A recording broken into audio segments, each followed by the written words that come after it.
So what is a tuberculosis hut?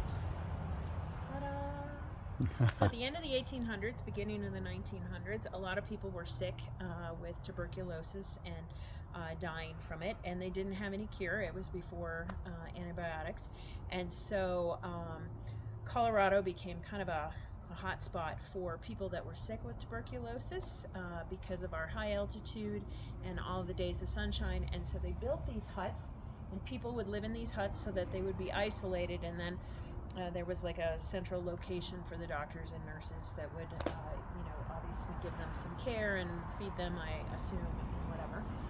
But this house, I wish I knew what year it was made. It's pretty cool.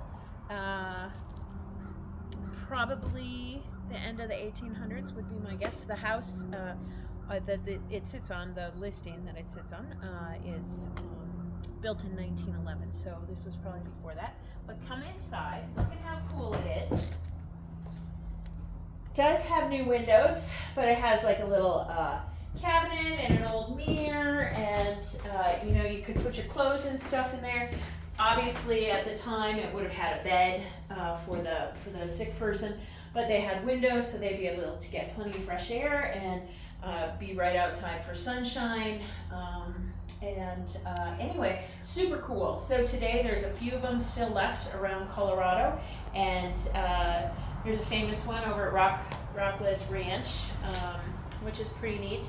This was probably attached to Penrose Hospital because Penrose Hospital had a big sanitarium, I don't know, but had a big sanatorium where a lot of people came to try and be cured from their tuberculosis, and we're really close to Penrose Hospital. So anyway, super cute. You could do lots of things with it. It could be a he shed, a she shed, a kids play area, a little place to come out and do yoga, a writer's studio.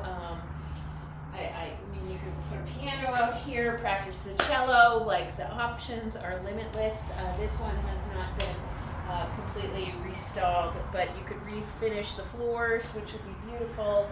And this is just cool because it was probably built when this hut was built. So anyway, a little piece of history on this great property that you should come and check out.